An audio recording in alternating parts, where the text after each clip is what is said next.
like to call this meeting to order.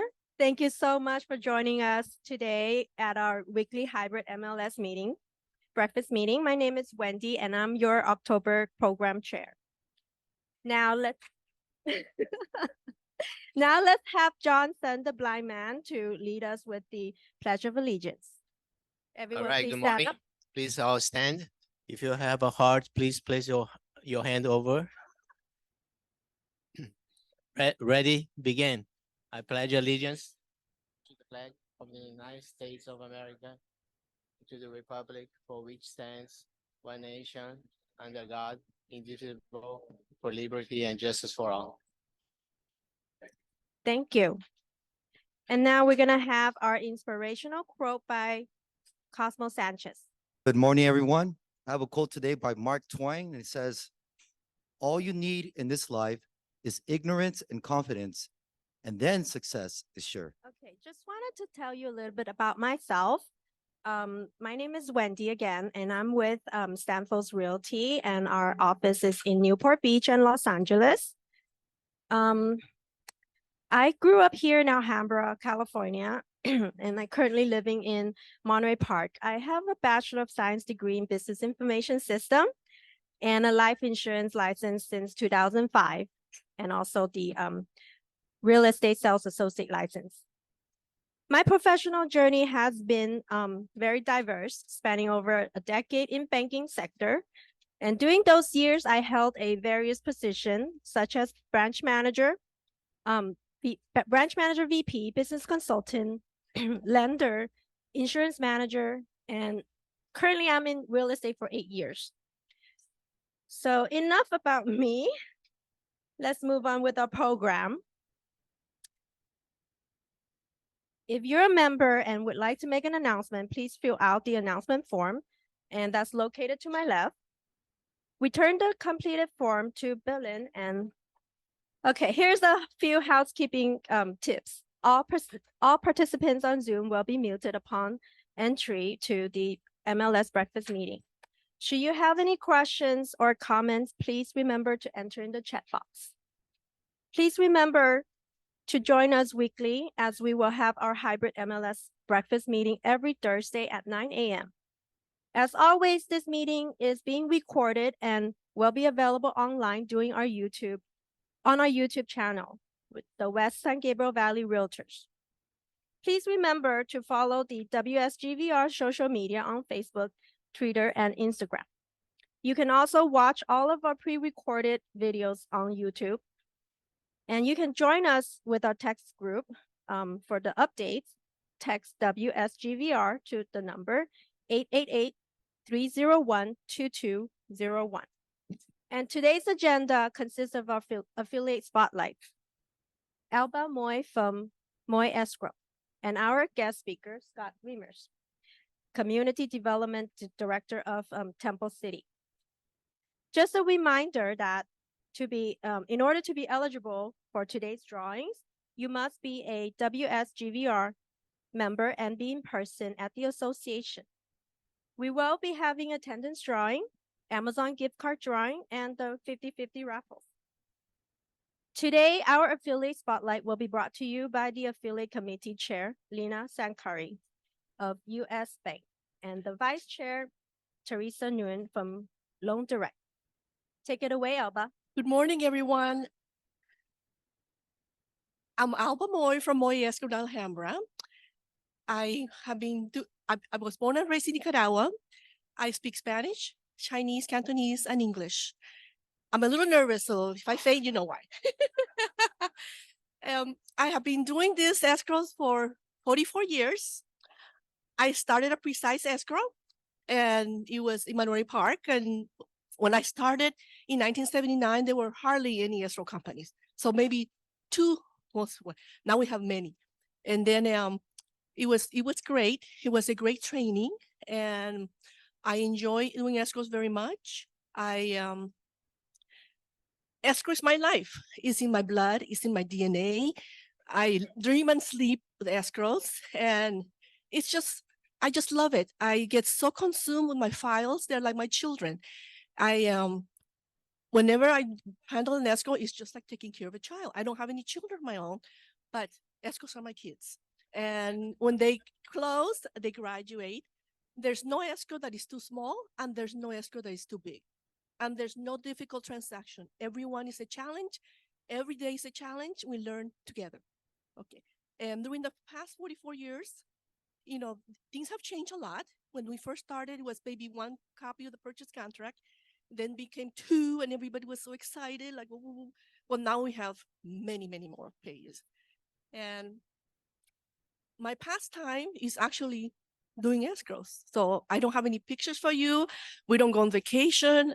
I'm lucky to be married because my husband is so understanding and he's so supportive, and we're great. So his reward is when Thanksgiving comes, his birthday, so we go to Vegas for the long weekend. So he loves that.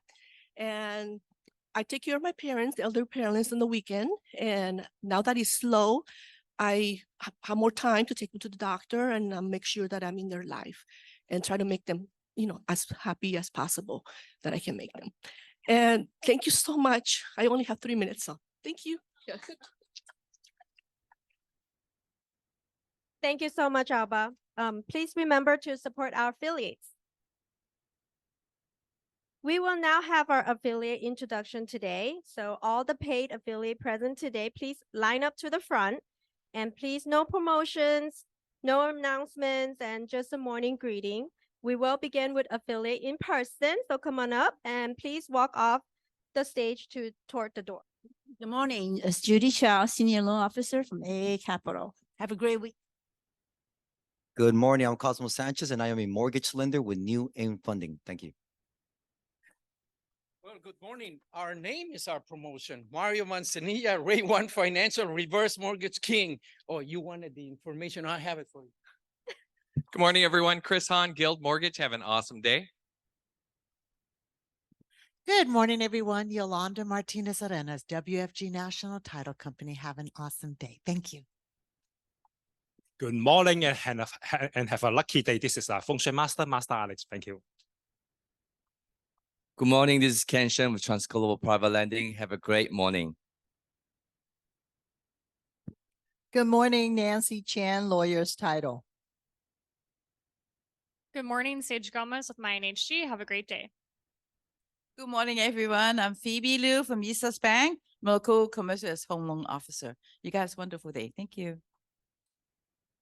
Hi, everyone. Happy Thursday. I'm Tiffany Wenzel from JP Morgan's Private Bank. Good morning. My name is John with Budget Blinds. Have a great day. Hi, I'm Juliet, and this is Pearl. We're with Sunrun. I hope you have an electrifying day. Reach out to us if you need help with referral money, $1,000 when you refer for solar.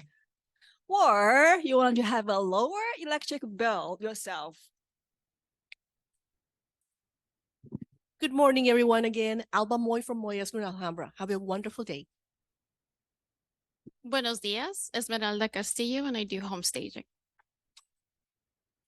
Good morning, everybody. Eduardo Higuchi with New York Life. Good morning, everyone here and on Zoom. Lucia Tam, representing CAREPA, Chinese American Real Estate Professionals Association. Have a great week. Good morning, everyone. Derek Talbert, Bird's Eye Management Services. You have a great day. Good morning, David Tran with Home Guard Home Warranty. I found the secret to win the 50-50. Just buy a ticket and think that you will win. Thank you, everyone. And now let's move on to the affiliates who join us virtually.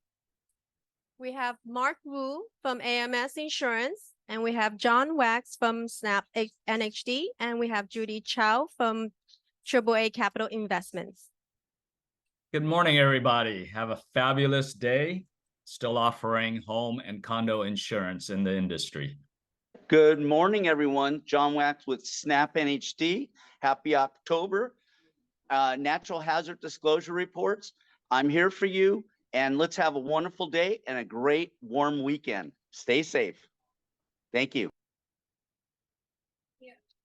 Oh, okay. Let's move on.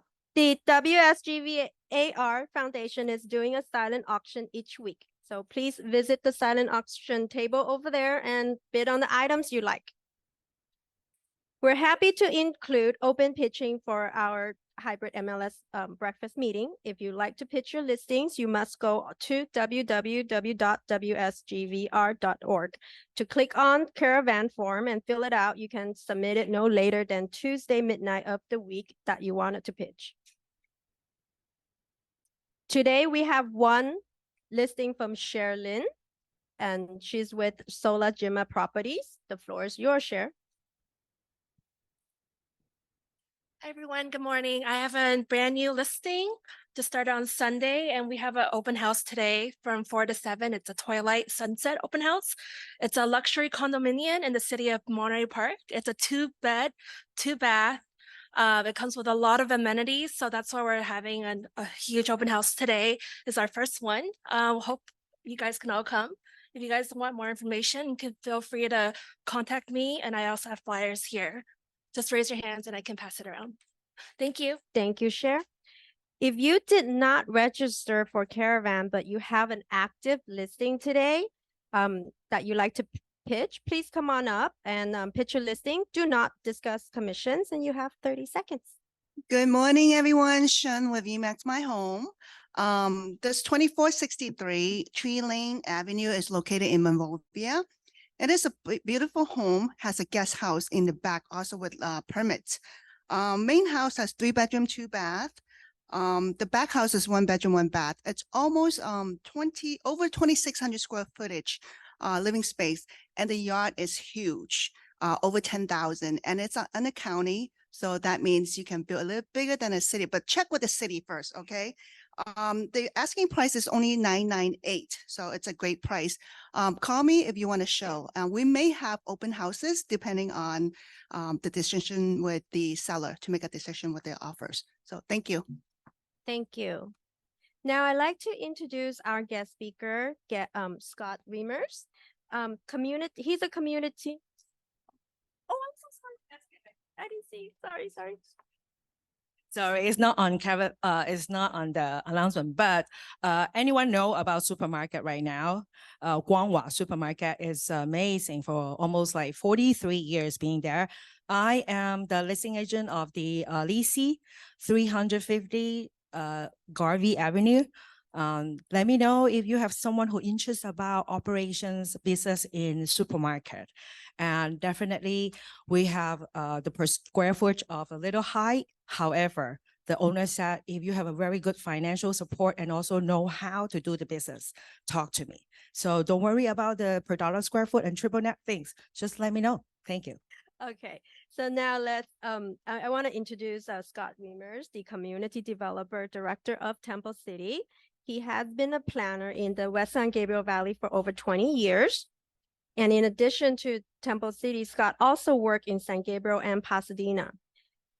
In Temple City, he oversees the building and safety, code enforcement, planning, engineering, animal control, business licensing, and parking permit programs. He managed the Temple City Comprehensive General Planning updates, the creation of the Crossroads Specific Plan, and a comprehensive update of the city zoning code, and as well as the city planning, housing planning.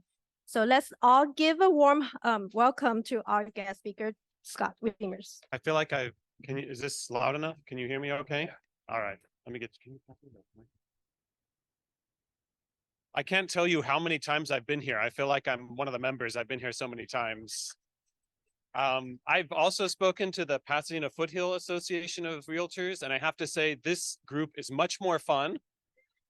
Yeah, right. And much more friendly. So thank you for always being warm and welcoming. Maybe you could hit next slide. There we go. Okay. So that's just the opening slide. You already heard about me. We'll just get to the good stuff. Okay. Public improvements. So the city is looking at making a lot of public improvements over the next year or two. Those improvements are going to add up to about $10 million worth of investment in the community. There's going to be 2 large park projects and one that's more focused on street improvements. So if you can hit the next slide. The first is, I feel like we're missing a slide. Can you go back? No, you're right. You were right, Balin. All right. So Live Oak Park is going to be one major project that we're looking at. Right now, Live Oak Park has 6 play areas. It's got, oh, this is the description of the existing. So the city is taking Live Oak Park and is looking at redoing the entire playground area. The playground area was done about 20 years ago, and it kind of looks like it was done 40 years ago. So we're redoing the entire play area. It's gonna, if any of you played at Live Oak Park when you were young, you remember this huge metal space shuttle, and then you'd run to the top of it and you tried to swing it as far back and forth as you could to see if you could knock it down or scare your friends as much as possible. So we're bringing the rocket back, but it's going to be safer, I'm sorry to say. So there will be a space-themed playground. There's going to be 6 different play areas. There's going to be the rocket's going to have 4 different levels. There's going to be some additional seating, 7 huge shade structures to make sure we stay safe from the sun, and a fitness zone. Next slide. So this is Live Oak Park. If you're not familiar with it, it's off the beaten path in Temple City. So it's just east of Baldwin, south of Live Oak. When it's done, it'd be a great thing to put in your listings. Next slide. So those are some pictures of the sites. So September, we got approval from the city council to move forward with the project. We're hoping to start construction in March, and then hoping that before the children get out of school, that the playground will be finished and they'll be able to play on it. Next slide. So that the city has 2 parks. One is Live Oak Park. The other is Temple City Park. That's the one you're probably more familiar with because you see it every time you drive down Las Tunas. It's right next to City Hall. It's just down the street from McDonald's, which you probably go to more often. This is what the new playground is going to look like. It's kind of like bamboo themed. So there's going to be a net climber, there's going to be a new slide, a spinner, overhead climber, swings, and sensory panels. So it's going to be a lot more fun than what's there now. Again, we've got approval from City Council in September, and we're hoping to start construction in August and complete the construction in February of 2025. So we're pushing forward the Live Oak project first, and then we'll come back and do Temple City Park after that. The other major public improvement that we're looking at is the Las Tunas Drive Streetscape program, and this is a $4 million investment. This still needs approval from council, so don't quote me on any of this. It's going to be going to council soon.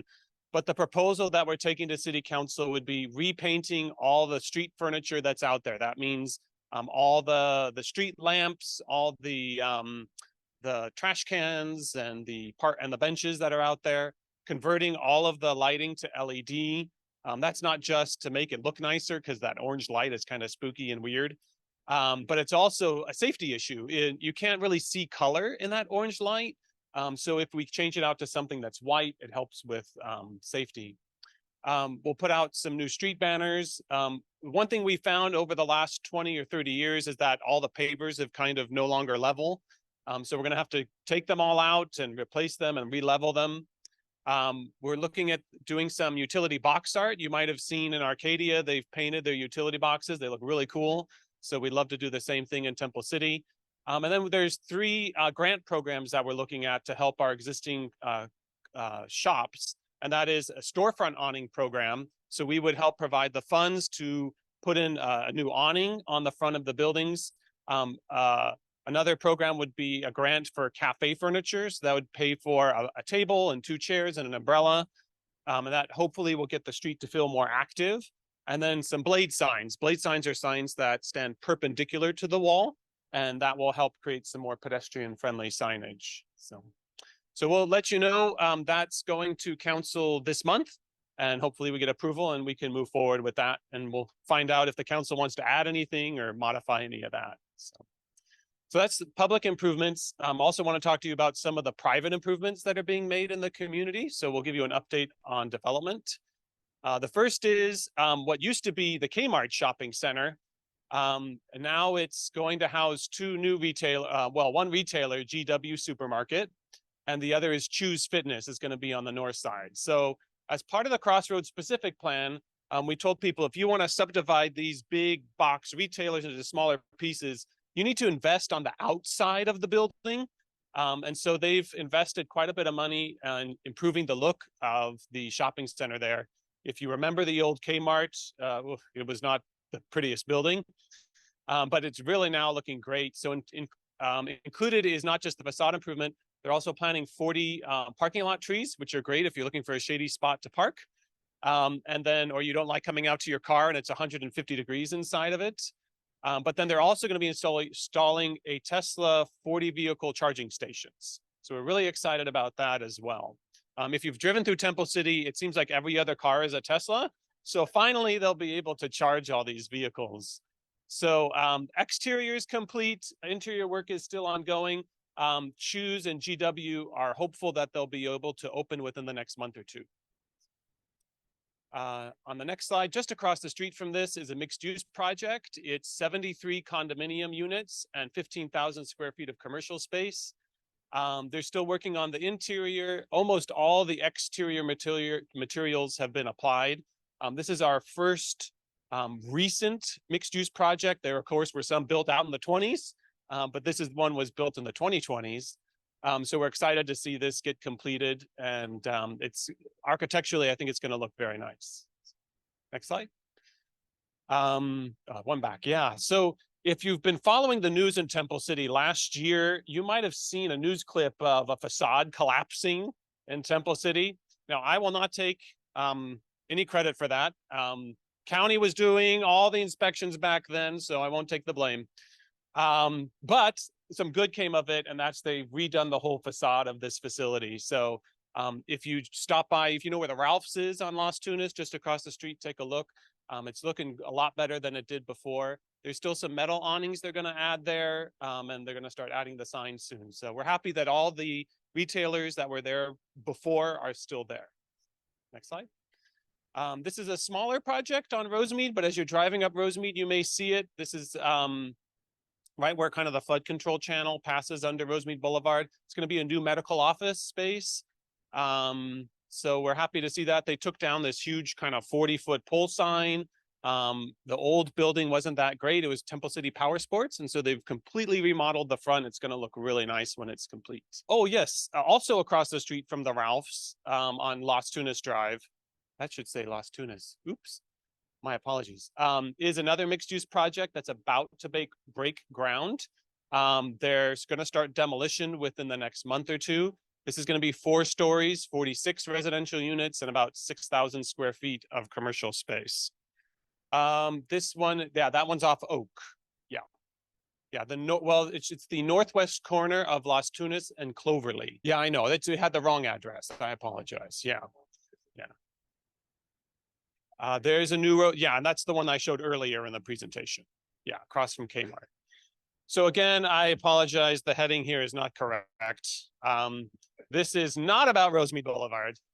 This is about a new process change. So in order to, in step with the state, what we're trying to do is make the process of building multifamily housing faster. And in order to do that, what the council has approved is in the R2 zone. If you want to do a project, we have some pre-approved plans that will get through the process faster. Because the city council has already said, we like these designs. That means you can come in and use those designs, and you don't have to go through the design review process. So it's optional. If you want to do something that's more creative or different, you have that ability. But if you want to do something that's faster and looks great, these are already pre-approved and ready to go. Yeah. Next slide. This one does have the right title. This is Casa Robles. This is a former retirement facility for the Nazarene Church. So it's all owned by one property owner.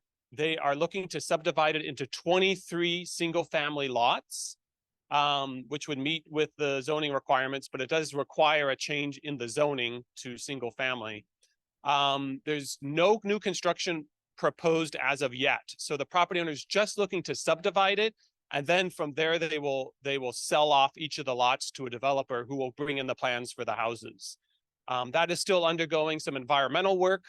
There's a historically significant structure on the property. So we'll be taking a look at that through the environmental process. And then just wanted to go through some trends with you. I often get questions about, well, how is growth? How many permits are getting issued? What's happening in terms of trends in the city? So the next few slides are a bunch of graphs. No more pictures, I'm sorry. This is annual building permit valuation. So that means when you pull a building permit, you give us the value of the work that's being done. This job's going to cost $100,000. So what you and I want to see is higher numbers, because that means people are doing expensive work. So what it looks like by the end of this year, if our estimates are correct, we're looking at about an average year in terms of building permit valuation. Next slide. And then in terms of monthly bill, just looking at this year, you can see that every month this year, building permit valuation was higher than last year, April and June. Activity and a lot more expensive construction than last year. Next slide. This is fees collected. So fees collected in 2023, if we continue at the current pace, will be much higher than previous years. And that's because of one project. One project came in and it was an expensive project. So the numbers look kind of off the chart. But even taking that one project out, we'll still be at probably an average or a little bit above average year in terms of building permit fees collected. Again, if you look at the number of building permits issued, just total number of permits issued, every month this year except June and July, we've topped 2022. So we're seeing a lot of investment in the community, and that means I think it's a good thing for the city that people want to move there and that they want to improve their street. Again, building permits issued, this is kind of a longer range, not just a year, but every year since 2014. Based on that, it looks like if things continue as it has been for the last 8 or 9 months, that we'll have kind of an average year. Next slide. Inspections. So you don't want to see permits being pulled, but then no work is actually occurring. You want to see that the inspections are also occurring. And so again, what we're seeing here is that the work is getting done. It's moving forward. Every month this year, building permit inspections are up over last year. And again, this is just kind of comparing 2021 to 2022. And then here you have 2023. If we continue at the same pace, we're likely to see that inspections this year will be more than the last 2 years. And then community preservation, this is code enforcement. Code enforcement, we're also seeing that if we continue the current pace, that we will have more cases opened than we have in the last almost since 2017. So our goal is to continue to make sure that Temple City looks like a beautiful place, that it continues to be desirable. And so we don't want to have lots that are full of weeds or houses that have, chipping and peeling paint. So we proactively go out and contact property owners through that process. I would like to say that in terms of code enforcement, it's not our goal to make money. In fact, 99.5% of cases are handled without having to write a citation or a ticket. So it's our goal to work with property owners, give them time to come into compliance. So community preservation cases. So we've been opening more cases than we have last year, except in July when I had one inspector who was out, but he still did pretty well. So we're still able to fill in that gap. And then planning cases received, planning cases kind of come before building cases. So it's kind of the leading indicator. So if we start to see planning cases are going to fall next year. So it's good. We're kind of happy to see that in terms of planning cases. We're also seeing that if things continue on, that we'll be at or around where we were back in 2022, but still above average. So, and then you can see, and compared to 2022 to 2023, that again, in almost every single month except April, June, July, and August, planning has been taking in more cases than we had last year. And that's my presentation. They told me I should take questions and I should try to provide you answers. How much time do we have? About 15 minutes? Oh boy. Maybe I should talk longer and not give you time to ask me hard questions. Any questions? Thank you so much. This is really interesting. I have 3 real easy questions. Oh, okay. Our address at City Hall is 9701. Oh, I know where it is. I own something right around the corner. That is one of my questions. On the Live Oak Park, having so many play areas, how is that going to cut into our ASO Yes. playground areas? Yeah, good and question. what So, plans? so the footprint of the playground is not going to increase. They're Oh. just kind of rearranging, they're taking out all the old stuff and adding new stuff. So it's gonna have the same footprint. Very good. Okay, one of my other questions. On the grants for the street improvement, are the tenants going to be able to apply for these grants since it's something? Or is that something that has to go back to the landlords who don't necessarily deal with what the tenants want to do? Yeah, we still have to put together the guidelines for the program. We want the council to kind of sign off on the idea. Once they sign off on the idea, we'll prepare the guidelines. But the way it usually works is the tenant applies, but the owner of the property signs an agreement that they're authorizing them to go ahead and move forward with it. Okay, and my third last one is, it seems that, is it Cho's, the gymnasium yeah. Cho's? It looked like on the side where it used to be the garden area, garden supply, like it has a whole separate frontage. I thought perhaps a third position or store was going in there? So on the north side of that property where Choose Fitness is, there's already an automotive repair place. Mhm. I think it's called Crown City Right. Automotive. Yeah. At this point, it looks like they're going to stay. And then behind that is the garden area. The garden area is going to be used for outdoor fitness for Choose. So Choose, that's part of Choose's lease agreement. Oh, okay, because it did look like it was a doorway entrance and separate, so I thought maybe. Yeah. But I thank you so much, and it's happy to see Temple City stepping up to the plate. Yeah. Thank you. Thank you for the easy questions. I appreciate that. Hey Scott, Gary Liu from EXP Realty. I'm also a resident in Temple City. We appreciate what the city has done to the city. I just have a couple questions regards to, because I take my daughter to Livo Park a lot and also Temple City Park. Has the city has any plans to kind of, I guess, enforce this issue where there, lots of homeless actually locates, in that area? What was it? House neighbors, right? So I was just curious, if has the city have any plans for them? That's the last question. I'm going to have to leave now. Okay, you can skip that. No. To be serious, this is an issue that I think every city in the area is dealing with. From Alhambra, it started. I think we saw the worst impact in Los Angeles, and as Los Angeles started to move forward with enforcement, we've seen people move further east, and so I think that's what we're seeing. In terms of the homeless and the services being provided, the city has contracted with a group called Lakata. Lakata comes out and they meet with people to try and provide them services. Now, it's a team of people who are clinicians, people who know the services that can be offered. They work with them and they try to meet with them once a week to try to get them on a path to housing. That being said, we can't force people into a house, but we're trying to get them housed if they want to be housed. I think the important thing to say is, if you see people who are committing a crime, whether they're smoking in the park, whether they're doing drugs, whether they're causing a disturbance, whether they're housed or not, let us know and we will enforce, and we have enforced on those issues. But just because somebody doesn't have a home, they're allowed to be in the park. But if they're causing a disturbance in the park, please let us know. We will call out the sheriff's department and they will come out. Awesome. Just one more question. Has the city ever talks about, I guess talks to the SoCal Edison about having the power cables, go underground instead of just keep building it?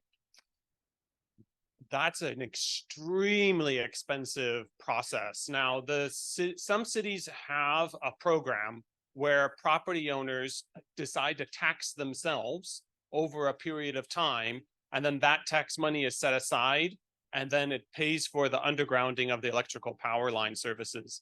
But it's a very expensive process. The city of Pasadena had that and has since sunsetted it because the expense, they were never able to collect enough money in order to pay for the program. Okay, appreciate it. Thank you. Yeah. Hi, Scott. I have a question for you. With the pre-approved project that you have, since you skipping the design planning area, what is the time frame that you expect the whole project to be approved so the owner can, applicant can start the project? Sure. So, yeah, so if you can skip the design review portion of the project, it really depends on whether you want to make the project a condominium or an apartment. The state requires under the Subdivision Map Act that all condominium subdivisions go to the Planning Commission for a public hearing. So if you decide to make it an apartment rather than a condominium, you can even skirt the whole public hearing process because it doesn't require Planning Commission approval. So at that point, it would, depending on whether your plans are well put together and there's all the information that's needed, it could be just a few months to get approval, maybe 3 months. But in order to, if you're doing a condominium, it has to go to Planning Commission, which adds about 2 more months to the process. Yeah, but the design review changes that we made will probably save an applicant about 3 months. Hi, Scott. Thank you for the presentation. I have a question. How come the power in Temple City is always down?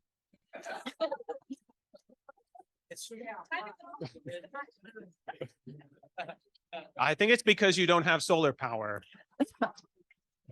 No, one time we were eating at a Four Seasons buffet. It was down, snow night. We can't finish the lunch. That's interesting. I can't speak to the power grid because that's a function of Southern California Edison. But if there is a consistent problem, let us know if you're in a specific neighborhood and we can report that to Edison. One of our planning commissioners used to work with Edison. He could probably point us to the right people. So, thank you. Yeah. So they keep building it. Thank you, Scott. Wonderful presentations from Dora. I think couple question, which is based on affordability housing supply, ADU development, and also regarding the zone update versus the general plan. I just want to know that the number is it good compared to all other 4 cities in our area regions, because people think about, and also the once the update that we talk about mixed use, they change the zoning. So this is a huge increased values of properties. Would there be anything that you can give us update? Yeah, that's a broad subject, affordable housing. So every 8 years, every city in the state of California is required to approve what's called a housing element, and that's a portion of your general plan. The housing element has a number of programs that are required to meet state law to provide affordable housing. Our housing element was approved by our council 2 years ago and received what's called certification from the state last year. Now, we're very grateful that that happened because there's a lot of cities in San Gabriel Valley that have not had their housing elements certified by the state. So we're kind of one step ahead already. So that means we can stop focusing on the planning part and start working on the implementation part. So we have hired a consultant to help us with the implementation end. By the end of this year, we will have instituted about 11 different tasks in the implementation program. Some of those are about housing rights, but some of them are related to zoning code changes that will help provide additional affordable housing. As you know, accessory dwelling units are a very popular instrument. It's unfortunate on one hand that the city cannot require those units to be made available at an affordable rate, because that would be one way of making sure that those units are affordable. On the other hand, we are increasing supply. So we're kind of working one side of the equation there. So that's one benefit. Right now in Temple City, we're seeing about 50 accessory dwelling units being constructed every year. Temple City, along with Rosemead, sees almost more accessory dwelling unit construction per capita most of the cities in the state. So we're in like the top tier in terms of ADU construction. In terms of mixed use development and multifamily, what we've seen is that there has not been a strong market for multifamily development and mixed use development. We're hoping that the project on Rosemead and the project on Las Tunas that I showed you in the presentation will be like a catalyst, that people will see that and that they'll see that there's a desire for investment in the community. So we're hoping they kind of spur more growth. In our housing element, most of our growth is coming from ADUs and then from the multifamily areas and the mixed use areas. One thing that we put together a specific plan, a Crossroads specific plan, which I presented, I think 4 years ago. the whole goal of that plan was to redevelop the shopping center at the southwest corner of Rosemead and Las Tunas and provide for a large mixed-use development. We'd still love to see that happen. Some of the leases are not going to be available for a little bit, but we've talked to the property owners. They're all interested in doing a project. They're just trying to find the right time to get out of the lease and move the project forward. Yeah. Thanks. Hi, thank you, Scott. Nanette here. Thank you for being here. So we have locked all the doors, and my question is about the homeless. So you've mentioned the city would try to place the homeless in the city into something that like a how is the city doing that? I do know the voices that there's challenges from the voices of NIMBYs. Does the city have any thoughts about tiny home housing, such as Arcadia? The Temple City does not have any housing set aside for homeless people or for people experiencing homeless or even on the verge of homelessness. Neither do we have plans for such a project. So right now, when LAHSA, the LA Housing Services Authority, comes, or when LACADA comes and makes contact, often they're trying to get people housing that is nearby, but unfortunately it's not in Temple City. So that's just not a service we have right now. So I'm really curious about 5003 Sorrento Drive. Do you happen to know which one? I mean, what happens to that house? I'm pretty sure you know what I'm talking about, right? Oh yeah, I know that case. Because I was. So this was a code enforcement case we had for about 20 years. We've been struggling with the property owner to keep the property in good shape. Most recently, there was a fire, in which case the property was red tagged, and the city has now purchased the property from the property owner. And most likely what will happen is when escrow closes at the end of the year, the city will most likely be demolishing the property. Okay. Yeah. Yes. I always see a lady sitting in front. Is that the owner? That's the She's not an employee of the city. Yeah. I always want to ask, hey, you want to sell it? She's been approached by many people, and it's taken us a while to finally settle things with her, but we're happy that it's finally gonna go away. Is she a particular employee of the city? No, no connection. So when a city purchases property from somebody in a issue like that, the city is required by state law to provide tenant relocation assistance. So we have hired a consultant to come in and is working with her to find her placement in a facility that will meet her needs. Yeah. Yeah, we were not interested in making anybody homeless. Adding to the homeless problem is not our goal.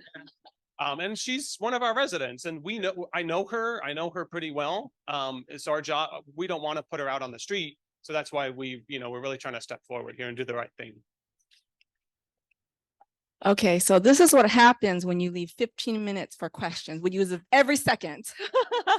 But at this moment, I believe that is the end of our questions. Oh, great. Okay. Yes. Well, thank you very much. Thank you, Scott. No, thank you. On behalf of the West San Gabriel Valley Realtors, I would like to thank our guest speaker for such an informative presentation, and thanks to everyone with all the questions. I hope you guys got all the answers. And I like to present our gift. Okay, so now let's move on to the attendance drawing that all of you guys are looking forward to. All WSVGR members are included in the attendance drawing, but not all can be displayed. And today our pot is $750. That's a lot of money. If we get a winner, if we don't get a winner, $25 will add it to the pot each week until someone wins. The pot will begin again at the $25 when someone wins. And if the last breakfast meeting of the year that we still don't have a winner, we will draw the lucky winner at that time. However, you must be in person and at the association, and you also need to be a WSGVR member to win. And when your name is called, you must announce your present. And if your name is called 3 times, and if you do not respond, we will move on. There's no exceptions.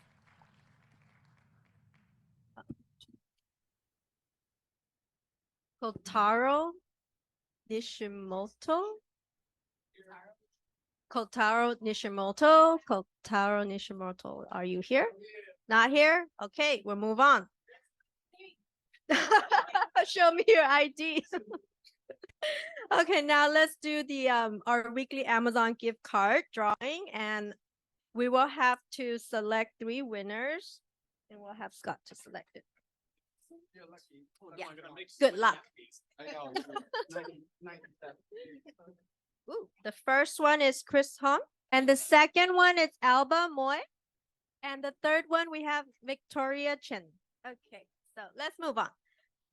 Please make sure to participate in our educational classes, and there's a list of the upcoming classes are going to be present in October. So the first one is the 45-hour DRE license renewal, continuing education, and that's going to be on Friday, October the 6th from 9:30 a.m. to 12:30 p.m. And the cost is only $85 to renew your license. I mean, for the course, sorry. Next, we have the commercial seminar, commercial real estate auction, and that's going to be Tuesday, October the 10th from 12 to 1 p.m. And next, we have mediation of the real estate disputes, and that's going to be on Tuesday, October the 10th from 1:30 to 2:30. And lastly, we will have the CRMLS virtual training, Matrix Engaging Your Clients, and that's going to be on Wednesday, October 11th from 9 a.m. to 10 a.m. and it's free. And at this time, if you submitted an announcement, all right, at this time, if you have submitted an announcement form, please come up and make your announcement. You have 30 seconds. Angelica Morales. Good morning. Good morning, everyone. My name is Angelica, and I'm the Director of Operations here for the association. I am happy to announce that the Western Gabriel Valley Realtors has a new website, wsgvr.org. And what's more exciting is we have a new info hub for all of our members where you can make payments, register for events, and a new exciting feature is create your own directory so the members of the public can see your information, see what you're about, and reach out. We have a short video for you. Please come to me if you have any questions. Gabriel Valley Realtors website located at wsgvr.org. Here you can access resources such as latest events and educational and member resources. In order to make your payment online, you would click on online store located at the top of the page.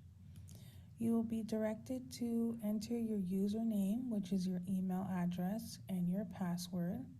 We are on a new system, so if you have not created a new account, you would select create one in order to do that, or you can select forgot your username and password. Once you have successfully signed in, you'll be taken to the Info Hub homepage, where you can view your information by clicking on the My Info tab, viewing the information here, and making any edits as necessary. You can also click on My Billing Info to view any outstanding invoices and make a payment. You can also edit, auto pay, and bill pay. We now offer automatic payments for both your Realtor membership and MLS membership. You can click on Manage Auto Pay, add a payment profile, and select what type of auto pay you would like. You can select all membership items, only required membership items, or disable auto pay entirely, and then click Done. Each WSGVR member gets a free directory listing that is on our website, and if you click on the My Directories listing, you can see the information that is available to the public, and you can make any edits as necessary. In order to view our existing directories, you can click on the Realtors tab to view our active Realtors, as well as the Affiliates tab to view our active affiliates. In order to make purchases online, you can click on our online store, and make purchases for your Realtor needs here. Please note that any purchases made online will need to be picked up at the WSGVR headquarters. Thank you. Okay, next we have Dora Len. And she's gonna talk about the Monterey Park Chamber. So GMPK Chamber of Commerce in Monterey Park has two anchor events. One is the every third Sunday, we have a car meet and coffee. So anyone know about Luminarias? Behind that, there's a Monterey Park Steakhouse. We have a huge parking lot. For those people who love Corvette, lowride, anyone let me know so that there's RSVP. Second one, this is a mixer. This is a free event. Anyone go to Forest Lawn? Do you know that this is a top 10 in the world? They said that free museum and parks. On October 19th, Thursday, Chamber holds this together with the other free organization. We love to have more chamber to participate. This is a free event. There's a private curator to talk about the abstract art exhibit. For those people who love museum and park, please let me know. And so RSVP with our chamber's Ivana Shu. Thank you. Thank you, Dora. Next, we have Albert Tran on Sustainability Summit. So I just want to thank Maggie for asking a question about why power is down all the time. So don't forget to come this Saturday. We have a Sustainability Summit starting from 10:30 to 2:30. Southern California Edison will be here. Ask them as many questions you want to. And we also have solar, talk about solar too, our very own affiliates there. And then many other topics are very, very interesting. Of course, lunch, don't forget about that. We have pretty nice lunch for you. And those who attend will get this wine tumbler. So it's pretty nice. Over $10 value. Only the first 120 people will get those. And then for kids, you bring kids, the first 20 kids will get this kids too. And we'll explain what this kid's all about. Thank you. Thank you, Albert. Next, we have Derek Talbert, special events. Hello, everyone. So I'm here to give you some updates about prom. So we still have prom going November 3rd. We've gotten some feedback and we're actually going to scrap the talent show portion and involve a lot more line dancing. There's going to be a bit of karaoke, so you still will be entertained. But just wanted to give you a heads up, if you planned on sending a submission, we are going to close that. Save your talent for another day because we will have another talent show at some point. So just heads up, get your dresses, get your suit. Thanks. Thank you, Derek. Okay. So please check your emails for WSGVR 2023 award nomination form. Nominate someone that's recognized they deserve. So the deadline is going to be on October the 20th. And we're also going to have a committee open house on Thursday, the October 26th, immediately following by the Halloween breakfast. So come learn about the different WSGVR committees and consider to get involved. And now it's time for 50-50 waffles. Oh. Hi, everyone. A last minute add-on. You know, coming this November, we are having our charity auction for our foundation. And we would appreciate anybody who has items they would like to donate for us to do at the auction. Please bring them over, bring them to the association. And remember, we are a charitable 501c3. So you will get a letter showing the value of what you've donated for tax write-offs. Thank you. Thank you. Pardon? Oh, they already said we do have a silent auction going on right now that please take a look at the table and see if you'd like to make a bid. Thank you. Thank you. Okay, it's time for our 50-50 raffles. And we'll have Scott to do the drawing again. Who's the lucky winner? Okay, so the number is 158 989. And we have $47. 989 going one. Okay, finally, please join us next week, October the 12th, as we welcome Council Member Sean Dong, the city of Rosemead. His topic is going to be Rosemead State of the City. And thank you so much, everyone, for joining us today. And now the meeting is adjourned. Thank you for coming.